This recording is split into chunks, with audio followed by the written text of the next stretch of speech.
बिस्मिल्लाहिर्रहमानिर्रहीम। अस्सलाम वालेकुम नाज़रीन, आप यूट्यूब चैनल देख रहे हैं, मैं इमरान खान हूँ। नाज़रीन, सुहेल अफरीदी की जो तकरीर है उसके ऊपर बड़ा सख्त रद्द-ए-अमल आना शुरू हो गया है और यानी जो उन्होंने बयान दिया उसके अंदर जो बातें उन्होंने की उसके ऊपर इस वक्त मुख्तलिफ़ ऐसे सहाफ़ी जिनके एस्टेब्लिशमेंट के साथ ताल्लुकात हैं या वो वहाँ से लाइन ले लेते हैं, वो धमकी आमेज़ रवैया इख्तियार कर रहे हैं। कुछ जो हुकूमती लोग हैं वो उसके ऊपर जो है वो ज़मीन आसमान के कलाबे मिला रहे हैं कि अब ये हो जाएगा, वो हो जाएगा, या पीटीआई के लिए, इमरान खान के लिए बड़ी मुश्किलात पैदा हो जाएंगी। देखें, सुहेल अफरीदी ने कहा क्या, पहले उस पर आप गौर कर लें। सुहेल अफरीदी वज़ीर आला के लिए जब इमरान खान साहब ने उनको नामज़द किया तो उनकी ज़ात के ऊपर बार बार कीचड़ उछाला गया। उन्हें कहा गया कि वो दहशतगर्दों का साथी है, फिर कहा गया कि ये स्मगलर है, फिर कहा गया कि अनपढ़ जाहिल है, फिर तालीम याफ्ता नहीं है, इसकी अहलियत नहीं है, फिर ये एंटी पाकिस्तान है। तो इस किस्म की बहुत सारी चीज़ों के तमगे सुहेल अफरीदी को लगाए गए उस वक्त। अब वो वज़ीर आला बन गया अवामी ताकत से। उसके बाद उसने उसका रद्द-ए-अमल दिया और रद्द-ए-अमल देने से पहले उसने एक रिक्वेस्ट की जहाँ पे फायर फाइटिंग हो सकती थी कि ठीक है, मैं वज़ीर आला बन गया, आपने बदतमीज़ी भी कर ली, मैं वज़ीर आला भी बन गया, तो अब मुझे इमरान खान से मिलवाएं ताकि मैं जाऊं और जाकर अपनी पार्टी के मामलात और अपने सूबे के मामलात को चलाऊं इमरान खान के विजन के मुताबिक। लेकिन फिर उसकी मुलाकात भी नहीं करवाई गई। वज़ीर आज़म से उसकी बात हुई, वज़ीर आज़म ने उसके साथ इधर उधर की बात की, तो उसने कहा नहीं, मुझे इमरान खान से मिलवाएं। वज़ीर आज़म ने कहा मैं पूछ कर बताता हूँ। ये एक नया लतीफ़ा उसके साथ कर दिया गया। अब जब उसकी मुलाकात भी नहीं करवाई जा रही, जब वो अदालती ऑर्डर्स लेकर कानून के मुताबिक जेल में अपने लीडर से मिलने गया तो एक एसएचओ ने उसे रोक दिया, तो फिर रद्द-ए-अमल तो आएगा ना। फिर जलसे में खड़े होकर उसने कहा क्या?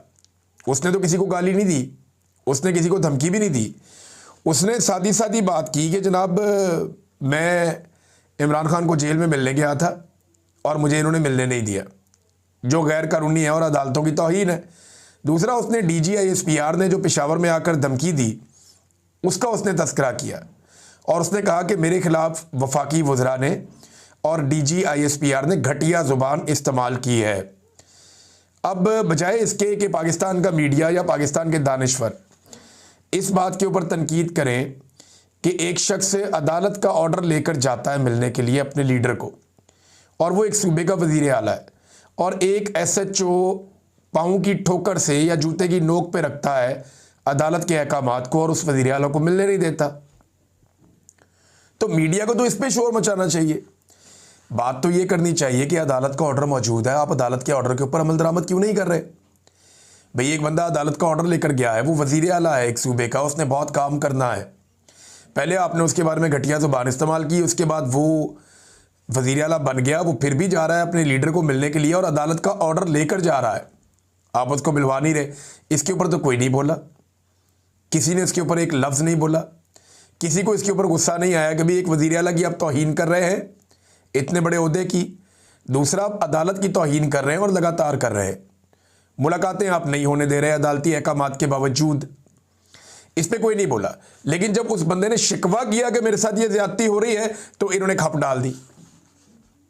होता क्या है, पाकिस्तान की मिलिट्री एस्टेब्लिशमेंट का ना ये तरीक़ाकार है, ये बंदे लॉन्च कर देती है कोई भी एक्शन लेने से पहले कि अभी प्रोपेगेंडा करो, माहौल बनाओ, माहौल को गर्म करो ताकि हम गर्म लोहे के ऊपर चोट लगाएं।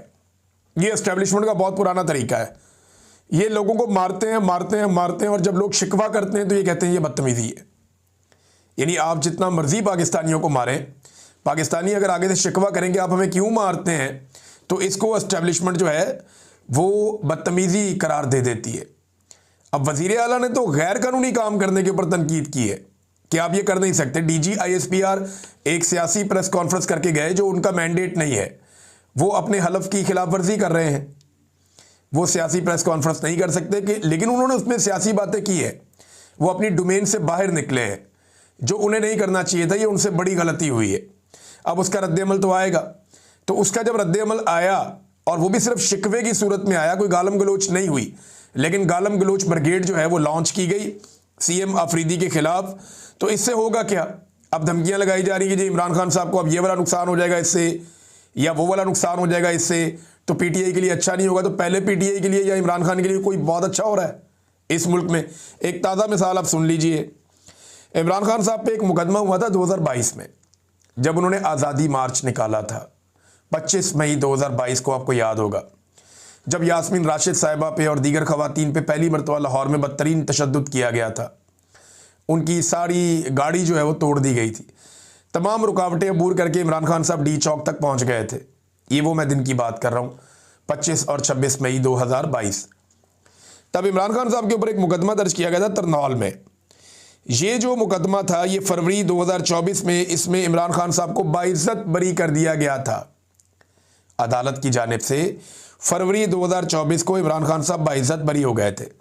अब इस मुकदमे में भी पुलिस ने इमरान खान साहब का चालान जमा करवा दिया। जिस केस में कोई शख्स बाइज्जत बरी हो जाता है ना, वो केस उस शख्स की हद तक ख़त्म हो जाता है। फिर आप उस शख्स का नाम नहीं ले सकते उस केस के अंदर। इन्होंने क्या किया, इन्होंने चालान जमा करवा दिया। जितने भी कोर्ट रिपोर्टर्स हैं या जितने भी कानून और आइन को समझने वाले लोग हैं, वो सर पकड़ के बैठे हुए हैं कि इस रियासत को हो क्या गया है। ये एक पागलपन का शिकार हो चुकी है। एक मुकदमा जिसमें इमरान खान साहब को बाइज्जत बरी किया गया, उसी मुकदमे में पुलिस ने इमरान खान साहब को लगभग 1.5 साल गुजरने के बाद, पौने 2 साल गुजरने के बाद दोबारा चालान कर दिया। ये फरवरी 2022 की बात है, जब इमरान खान साहब को इस केस में बाइज्जत बरी किया गया था। तो ये नाज़रीन इनकी सूरत हाल है। अब इमरान खान साहब ने दोबारा एहतजाज का ऐलान तो करना है, और उस हवाले से कुछ चीज़ें जो हैं वो पाकिस्तान तहरीक इंसाफ में भी ज़ेरे गौर हैं, और इमरान खान साहब ने भी अहकाम जारी करने हैं। देखिए, इस मरतबा जो है ना, वो पंजाब का रोल बहुत इंपॉर्टेंट होगा, क्योंकि पंजाब से जो लोग एहतजाज करने निकलेंगे वहाँ से एक और मोमेंटम बनेगा। खैबर पख्तूनख्वा में जो 3 जलसे किए हैं ताबड़तोड़ नए वज़ीर आला ने, उनसे एक मोमेंटम खैबर पख्तूनख्वा में बना है। और अभी याद रखिएगा कि ये जो इज़ला है जहाँ पे जलसे किए सुहेल आफरीदी ने, ये वो इज़ला है जहाँ पे वो खुद वज़ीर आला मुंतखब हुए। कबायली इलाके हैं, करक का इलाका है, खैबर का इलाका है, ये उस तरफ जा रहे हैं। अभी ये मानसरा वाली साइड पे नहीं आए, अभी ये मालाकंड वाली साइड पे नहीं आए, अभी ये चित्राल या दीर वाली साइड पे नहीं आए, अभी ये सवाबी या मर्दान वाली साइड पे नहीं आए, जो पाकिस्तान तहरीक इंसाफ के बड़े ज़बरदस्त और मजबूत गढ़ हैं, जहाँ पे तहरीक इंसाफ ने नवाज शरीफ को शिकस्त दी है। और अभी तो ये DI खान में नहीं गए। तो इन सारे इलाकों में सुहेल आफरीदी ने जब विजिट करना है, तो उसके बाद फिर आप पाकिस्तान तहरीक इंसाफ का मोमेंटम खैबर पख्तूनख्वा में ज़्यादा बेहतर महसूस करेंगे, जो इमरान खान साहब का विजन है। और इमरान खान साहब ने अब कॉल देनी है, और बहुत मुमकिन है कि वो नवंबर की कोई कॉल दे दें।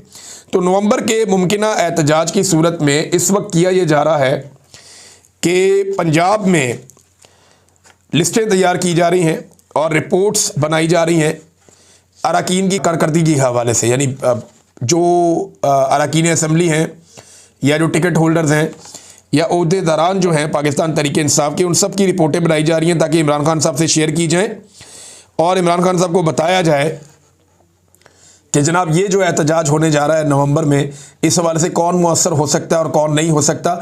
और जिन लोगों ने काम नहीं किया, फिर अगली दफ़ा उनको पाकिस्तान तहरीक इंसाफ जो है प्रायोरिटी नहीं देगी टिकटों के या दीगर मामलात में। वैसे पॉलिटिकल पार्टियों में बड़ी दो नंबरी होती है। मैंने देखा कई ऐसे लोग होते हैं जो अचानक आते हैं, आके टिकट लेते हैं, इलेक्शन लड़ते हैं। अभी ये जो 8 फरवरी 2024 का इलेक्शन हुआ, PTI के बहुत सारे लोग थे ऐसे जो बाहर से आए, आकर इलेक्शन लड़ा और इलेक्शन लड़के जाके एस्टेब्लिशमेंट की झोली में बैठ गए। कुछ लोगों ने ऐसा किया और उनके नाम मौजूद है। इलेक्शन लड़ा और लड़के इलेक्शन जीता पाकिस्तान तहरीक इंसाफ के वोटों पे और जाकर बैठ गए नून लीग की या एस्टेब्लिशमेंट की गोद में। तो ये ऐसे लोग आ जाते होते हैं, लेकिन अब ऐसा लगता है कि PTI ऐसे लोगों को बर्दाश्त नहीं करेगी। अब आपने एक एक नाम जो है वो रखा हुआ है लिख कर। अभी जैसे कि एक मिर्ज़ा अफरीदी साहब को, अब तो मिर्ज़ा अफरीदी साहब बहुत सारे लोग बता रहे हैं कि अच्छा काम कर रहे हैं, दौड़ भाग कर रहे हैं। पहले माजी में वो बिल्कुल सरेंडर कर गए थे जब इमरान खान साहब के ख़िलाफ़ रिजीम चेंज हुआ था, तो उसके बाद मिर्ज़ा अफरीदी साहब सरेंडर कर गए थे। उन्होंने किसी किस्म की कोई मज़ामत नहीं की, बल्कि वो वर्ल्ड टूर लगाते रहे। लेकिन अब लोग बताते हैं कि मिर्ज़ा अफरीदी भाग दौड़ करता है और वो थोड़ा सा एक्टिव हुआ है वो पार्टी के अंदर। लेकिन जब मिर्ज़ा अफरीदी को टिकट मिल रहा था तो बड़ा रोला पड़ा था पाकिस्तान तहरीक इंसाफ में। तो जब सेनेट का इलेक्शन हुआ, उसको बनाया गया, तो ताकतवर लोग आते हैं और वो बन भी जाते हैं, ऐसा नहीं है। लेकिन पंजाब में एक कारकर्दगी रिपोर्ट तैयार की जा रही है जिसमें इमरान खान को बताया जाएगा कि किसने काम किया और किसने नहीं किया। अच्छा, एक और चीज़ है नाज़रीन, और ये इम्पॉर्टेंट है इसलिए कि ये पाकिस्तान का मामला है। खैबर पख्तूनख्वा में बड़े लंबे अरसे से ये शिकवा किया जा रहा है कि गंदम की तरसील रोकी गई है और आटे की तरसील रोकी गई है खैबर पख्तूनख्वा में।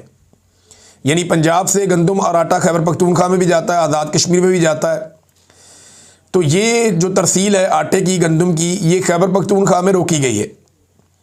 खैबर पख्तूनख्वा की ज़रूरियात ज़्यादा हैं, उनकी पैदावार कम है। बहुत सारी चीज़ें खैबर पख्तूनख्वा में पैदा होती हैं, पूरे पाकिस्तान में जाती हैं, और कुछ चीज़ें जो हैं वो बाकी जगह पैदा होती हैं, खैबर पख्तूनख्वा में भी जाती हैं। तो आटा उनमें से एक है। अब आटे की तरसील रोकी गई है। जो इंफॉर्मेशन मिनिस्टर है पंजाब की, उन्होंने गलत बयानी की थी और झूठ बोला था, जो डॉक्यूमेंट मेरे पास है उसके मुताबिक। क्योंकि अब गवर्नर फैसल करीम कुंडी ने भी वज़ीर आज़म को ख़त लिख दिया मजबूर होकर कि आटे का मसला पैदा हो रहा है खैबर पख्तूनख्वा में, तो ये सप्लाई ना रोकी जाए। तो पंजाब ने इस सप्लाई को रोका है, जो एक वफाक के लिए अच्छी अलामत नहीं है। ये नामुनासिब बात है कि आप एक सूबे के अंदर आटे की सप्लाई रोक दें, वहाँ पे एक बहरान पैदा हो जाता है, कीमत बढ़ जाती है। लेकिन मरीम नवाज़ साहिबा नफ़रत में इतनी अंधी हो चुकी हैं कि अब उन्हें कुछ दिखाई नहीं देता। जो उन्हें कोई गलत उल्टा सीधा मशवरा आता है वो उस पर अमल दरामद कर गुजरते हैं। नाज़रीन, यहाँ एक और ख़बर है मेरे पास, ये मैं आपके साथ शेयर करता हूँ। इनके ज़रा कारनामे आप चेक करें हुकूमत के। मरीम नवाज़ साहिबा ने कुछ अर्सा पहले दावा किया था कि जेल में बैठे शख्स को पता ही नहीं है कि मुल्क कितनी तरक्की कर चुका है। अब ये ज़रा लाइन के साथ मैं आपको पढ़ के बताता हूँ कि मुल्क कितनी तरक्की कर चुका है। यहाँ इसकी तफसीलात मौजूद हैं और ये तफसीलात आप देखिए। पहला, IMF से $7 अरब कर्ज की अगली किस्त लेने का मिशन। लास्ट टाइम क्या कहा था इन सब ने कि हम आखिरी मरतबा IMF से कर्जा ले रहे हैं। ये 2022 में जब इक़्तिदार में है तब भी इन्होंने ये कहा, 23 में इन्होंने फिर ये कहा, 24 में इन्होंने फिर ये कहा, अब 25 में ये एक नए मुआहदे की तरफ जा रहे हैं कि IMF से हमने मज़ीद $7 अरब कर्जा लेना है। ये पाकिस्तानियों को कर्जे के नीचे दबा देंगे पूरी तरह से और पाकिस्तानियों की इज़्ज़त नफ्स को दफन कर देंगे, पाकिस्तान की हर चीज़ को गिरवी रख देंगे। ये इसी मिशन पर आए हुए हैं इस वक्त। जो पाकिस्तान की मिलिट्री एस्टेब्लिशमेंट और हुकूमत है वो मिलकर यही कारनामा कर रहे हैं। तो IMF से मज़ीद पैसे लेने जा रहे हैं। ये वो तरक्की है जिसका मरीम नवाज़ दावा कर रही थी। फिर अगस्त 2025 में पाकिस्तान का तजारती खसारा $2,80,000 के करीब पहुंच गया है और गुर्बत की शरह 50% से तजावज़ कर गई है। सैलाब में लाखों मकान तबाह हो गए हैं। 1.5 करोड़ सैलाब मुतासरीन खुले आसमान के नीचे बेयारो मददगार पड़े, यानी अभी तक लोग अपने घरों को नहीं प्रॉपर तरीके से जा सके। 75 साल में मुल्क ने 41,000 अरब कर्जा लिया, जबकि पिछले 3 साल में 39,000 अरब कर्जा लिया। यानी 75 साल का कर्जा एक तरफ और 3 साल का कर्जा एक तरफ, 41,000 अरब एक तरफ और 39,000 अरब एक तरफ। यानी कितना थोड़ा सा 2,000 अरब का फ़र्क है सिर्फ। यानी 25 साल में पाकिस्तान इतना कर्जा लेता था पहले जितना अब 1 साल में लेता है। तो 75 सालों में पाकिस्तान ने जितना कर्जा लिया उतना कर्जा मौजूदा रजीम ने 3 साल के अंदर ले लिया।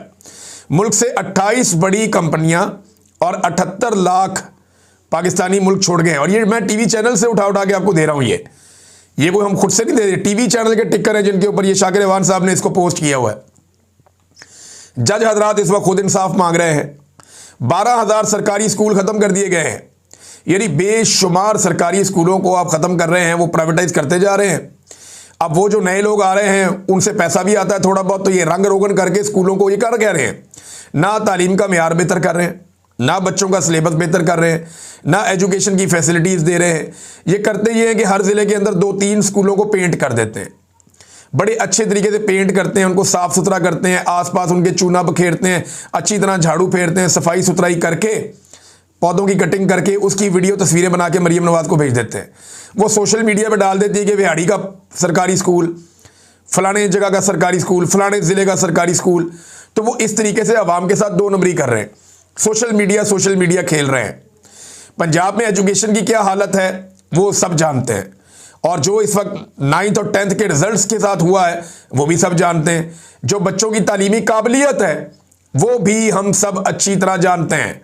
यकसा निज़ाम तालीम होना चाहिए पूरे पाकिस्तान के अंदर। इमरान खान साहब ने एक ख्वाब देखा था, उसकी कोशिश की थी, वो भी इन्होंने ख़त्म कर दिया है। और अब ये कहते हैं जनाब ये तरक्की का सफ़र है। जो जारी है। यानी पूरे ज़िले के अंदर आप 2 स्कूलों को रंग कर दें और उसके बाद आप कहें जनाब पूरे ज़िले की तालीम जो है वो बेहतर हो गई है, तो इससे बड़ा झूठ और धोखा कोई हो नहीं सकता। तो ये हुकूमत बनी क्योंकि धोखे के साथ है, लिहाजा ये धोखे के साथ ही निज़ाम को चला रही है। फजलुर रहमान साहब के दरवाजे पे पहले मोहसिन नकवी साहब पहुंचे, अब बिलावल भी मिलने के लिए पहुंचे। और मामला क्या है, देखिए 2 चीज़ें हैं जिनके ऊपर शुबा जाहिर किया जा रहा है। एक तो इस वक्त हुकूमत चाहती है कि अपोजिशन लीडर पाकिस्तान तहरीक इंसाफ का बंदा ना आए, तो महमूद अचकज़ई का वो रास्ता रोकना चाहते हैं और वो ये चाहते हैं कि इकट्ठे होकर कोई इस तरह की गेम डाली जाए कि अपोजिशन लीडर कौमी असम्बली में बन जाए किसी तरह पीपल्स पार्टी फजलुर रहमान का, इधर से कोई आ जाए अपोजिशन लीडर, और पीटीआई का हमायत याफ्ता या पीटीआई खुद अपोजिशन लीडर के तौर पे काम ना कर सके। अब नंबर गेम दोबारा फिर से वही गंदा खेल खेला जाएगा। और दूसरा 27वीं आईनी तरमीम भी है जिसमें फजलुर रहमान साहब अपनी खिदमात सर अंजाम देंगे एक मरतबा फिर, जैसे कि वो हमेशा करते रहे हैं। लिहाजा बिलावल और मोहसिन नकवी ने उनके दरवाजे पे दस्तक दी है, अब आहिस्ता आहिस्ता लगता है कि बाकी लोग भी पहुंचेंगे। खादिम रिजवी के मज़ार की मुंतकली का मामला जो पहले उठाया गया था उसके ऊपर दोबारा से बहस हो रही है, लेकिन पंजाब हुकूमत ने ये दावा किया था, मैंने आपको बताया भी था कि हम ऐसा कुछ नहीं करने जा रहे, जबकि इदारों की जानिब से उनको ये तजवीज़ दी गई थी कि आप खादिम रिजवी का मज़ार उठा के बाहर किसी और जगह मुंतकिल कर दें, यहाँ पे रश लग जाता है, प्रॉब्लम हो जाती है। अच्छा, इससे बड़ा जो भी प्रॉब्लम आ रहा है वो ये है कि अगले महीने नवंबर में खादिम रिजवी की बरसी है, तो खादिम रिजवी मरहूम की जो बरसी होती है उस पर बहुत बड़ी तादाद में लोग आते हैं। अहले सुन्नत वो वहाँ पे आके, जो बरेलवी हज़रात हैं वो वहाँ पे आके जो है वो कलाम पढ़ते हैं, वहाँ पे आके वो एक उर्स की तकरीबात होती हैं, वो उसके अंदर शामिल हो जाते हैं। तो अब खादिम रिजवी साहब का उर्स है, अब इस हवाले से वहाँ पे किस तरह लोग आते हैं, कितनी बड़ी तादाद में लोग आते हैं, या हुकूमत उनको नहीं आने देती क्योंकि अभी तक मस्जिद भी सील है और मज़ार भी सील है, और खादिम रिजवी के दोनों बेटों का अब तक की इतला के मुताबिक कुछ पता नहीं चला कि वो कहाँ गए। नाज़रीन, बेशुमार लोगों को जेलों में डाला हुआ है। यास्मीन राशिद साहिबा जो हैं उनसे अभी 1-2 दिन पहले कोई स्टेटमेंट आया उनका, उन्होंने कहा मैं वहीं खड़ी हूँ जहाँ 2 साल पहले खड़ी थी, यानी मैं तो अपनी जगह से हिली भी नहीं। ये होती है एक लीडर की ताकत, अवामी लीडर की ताकत। क्या इस ताकत का 10वां हिस्सा भी हमारे मिलिट्री एस्टेब्लिशमेंट के लोग अपने पास रख सकते हैं? परवेज़ मुशर्रफ 1 घंटे की जेल नहीं काट सका, जेल जाते जाते अस्पताल दौड़ गया था।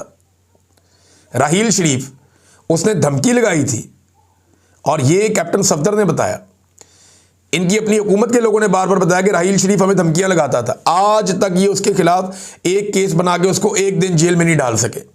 ये खुद कह रहे हैं ना, हम तो नहीं कह रहे। जनरल पाशा के ऊपर उन्होंने बेशुमार इल्ज़ामात लगाए कि सियासत में बदतरीन उसने मुदाखलत की, ना उसको पकड़ा ना उसको जेल में डाला, 1 दिन जेल नहीं काट सका। जनरल बाजवा 1 दिन की जेल नहीं काट सकता जिस तरह की इमरान खान काट रहा है, इनका हौसला ही नहीं होता। फैज़ हमीद को पकड़ा हुआ है, वो मौजों की ज़िंदगी गुजार रहा है। फैज़ हमीद किसी जेल में तो नहीं है, किसी सेल के अंदर तो बंद नहीं किया हुआ। हमें पकड़ते हैं तो सेल के अंदर डालते हैं, हमें पकड़ते हैं जबरी तौर पे लापता करते हैं तो ज़मीन पे सुलाते हैं, खौफनाक जगह पे रखते हैं। लेकिन फैज़ हमीद को इन्होंने, जो मेरी इन्फॉर्मेशन है उसके मुताबिक, बड़ा कंफर्टेबल रखा हुआ है, फैमिली से भी मिलता है, बातें भी करता है, मुलाकातें भी करता है, बड़ा कंफर्टेबल है, रोज़ाना नए कपड़े पहनता है, खाना खाता है बेहतरीन अपनी मर्ज़ी का पकवा के, तो उसकी तो मौजें। कैद ही होती है। देखें, मैं ये नहीं कह रहा कि वो कैद के अंदर तो कंफर्टेबल है, लेकिन वो वैसी कैद में नहीं है जैसी कैद में सिविलियंस को डाला जाता है। तो हमारे जो जनरल हजरात हैं ये थोड़ी सी भी तकलीफ़ बर्दाश्त नहीं कर सकते, और सियासतदानों की इतनी औकात भी नहीं है कि इनको तकलीफ़ दें। यानी सियासतदानों ने तो कभी सोचा भी नहीं इस बारे में। परवेज़ मुशर्रफ से लेके अब तक ये इल्ज़ामात लगाते हैं, तकलीफ़ नहीं दे पाते इन्हें, और दे भी नहीं पाएंगे जिस तरह की इनकी करतूत है। नाज़रीन, अफ़गानिस्तान और पाकिस्तान अभी तक किसी नतीजे पर नहीं पहुँचे जो मुज़ाकरात चल रहे हैं वहाँ पे इस्तांबुल में, और दोनों तरफ से लचक नहीं दिखाई गई कुछ चीज़ों पे। अफ़गानिस्तान ने ज़िम्मेदारी TTP के हवाले से कुछ इतलात आ रही है कि वो नहीं ले पा रहे, जबकि उनका मुतालबा है कि पाकिस्तान कोई हमारे ऊपर फ़िज़ाई हमले ना करे, या उनका मुतालबा है कि पाकिस्तान हमारी फ़िज़ाई हुदूद की या सरहदों की जो एक खिलाफ वर्जी है उससे पाकिस्तान को रेज़ करे। वो कहते हैं पाकिस्तान कुछ एलिमेंट्स के खिलाफ कार्रवाई करे, पाकिस्तान कहता है कि आप TTP के खिलाफ कार्रवाई करें। तो अफ़गानिस्तान की जानिब से कुछ लोग कह रहे हैं कि लचक नहीं दिखाई गई, कुछ लोग कह रहे हैं कि इस वक्त शायद अमेरिका नहीं चाहता कि इसकी फटाफट सुलह हो जाए इन मामलात की, क्योंकि डोनाल्ड ट्रंप को फिर एक और जंग रुकवाने का मौका कैसे मिलेगा। देखें ना, कितना अच्छा लगेगा दुनिया को जब तालिबान और पाकिस्तानी वज़ीर आज़म या फील्ड मार्शल एक साथ खड़े हों, डोनाल्ड ट्रंप खड़ा हो बीच में, एक तरफ तालिबान खड़े हों और एक तरफ फील्ड मार्शल और शहबाज शरीफ खड़े हों, बीच में डोनाल्ड ट्रंप खड़ा हो और डोनाल्ड ट्रंप जो है वो ये कह रहा हो, यानी एक तरफ पाकिस्तानी कुछ लोग और एक तरफ अफगानी कुछ लोग खड़े हों और डोनाल्ड ट्रंप बीच में खड़ा होकर कह रहा हो कि मैंने इनकी भी सुलह करा दी और वो लोग भी वहाँ पे कहें कि अमन का नोबेल इनाम का अगर कोई हकदार है तो डोनाल्ड ट्रंप है। तो ये बड़ी मज़ेदार एक एक्टिविटी बन जाएगी दुनिया के लिए। हर जगह से इसी तरह हो रहा है। अभी मलेशिया गया, वहाँ पे जाके भी कंबोडिया और वो दीगर एक और मुल्क है, उनकी आपस में कोई चल रही थी झड़प, तो वो ख़त्म करवा के तो उसने कहा जी मैंने ये जंग भी ख़त्म करवा दी। तो इस तरह तो गली मोहल्ले की लड़ाइयाँ रुकवा के भी डोनाल्ड ट्रंप कहेगा जी मैंने फलानी भी जंग रोक दी, फलानी भी जंग रोक दी, फलानी भी जंग रोक दी। तो मेरे ख्याल में जो अमन का नोबेल पीस प्राइज़ है वो कमेटी को चाहिए कि डोनाल्ड ट्रंप को अमन का नोबेल इनाम इसलिए दे दें ताकि दुनिया मज़ीद जंगों से बच जाए, क्योंकि उनको अमन का नोबेल इनाम देने के लिए बहुत सारी जंगें शुरू इसलिए होंगी कि उन्होंने ख़त्म करवानी है। मुझे तो ऐसा लगता है। अब तक के लिए इतनी, अपना ख्याल रखिएगा, अपने चैनल का भी। अल्लाह हाफ़िज़।